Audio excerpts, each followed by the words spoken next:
Hello friends, as usual pressure குக்கரில் சாதமும் மேலே பருப்பு வச்சு விசில் வந்தோடனே ஆஃப் பண்ணி ரெடி பண்ணி வச்சுட்டேன்.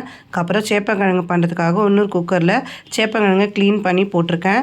சாத்து மதை ரெடி பண்ணி சாத்து மதை பண்ணிட்டு திருமாறி கொட்டிட்டு மூடி வச்சுட்டேன். அப்புறம் சொரக்காய் கூட்டு எப்படி பண்ணான்னு பார்க்கலாம் ஃப்ரெண்ட்ஸ். சொரக்காவை கட் பண்ணி போட்டுன்ட்டு ஒரு அரை கப்பு பைத்தம் பருப்பு சேர்த்துட்டு வெங்காயம் தக்காளி சேர்த்துட்டுருக்கேன். இந்த இடத்துல உங்களுக்கு பூண்டு பிடிக்கும் அப்படின்னா பூண்டு சேர்த்துக்கோங்க. கொஞ்சமாக மஞ்சள் பொடி எண்ணெய் சேர்த்து ப்ரெஷர் குக்கரில் வேக வச்சு நம்ம ஃபஸ்ட்டு எடுத்துக்க போகிறோம். அடுத்தது நம்ம கருவேப்பிலை குழம்பு எப்படி பண்ணலான்னு பார்க்கலாம் ஃப்ரெண்ட்ஸ். 2 ஸ்பூன் கடலப்பருப்பு, 2 ஸ்பூன் துவரம்பருப்பு, காரத்துக்கு ஏற்ற மாதிரி காஞ்ச மிளகா, அரை ஸ்பூன் மிளகு, கொஞ்சமாக சீரகம், கொஞ்சம் வெந்தயம் எடுத்துட்டு நல்லா நம்ம கொஞ்சமாக நான் நெய் விட்டு வறுத்துட்டுருக்கேன். நீங்கள் ட்ரை ரோஸ்ட் கூட பண்ணிக்கலாம். நல்ல வாசனைக்காக நான் நெய் விட்டுனேன். அது நல்லா வறுத்துன்ட்டு மேலே கருவேப்பிலை போட்டு நல்லா வறுத்து ஆற வச்சு பொடி பண்ணி எடுத்துன்னு வர போகிறோம். அப்புறம் இன்னொரு பக்கம் சேப்பங்கிழங்கு ரெடி பண்ணி மிளகா பொடி உப்பெல்லாம் போட்டு ரெடி பண்ணி வச்சுட்டேன்.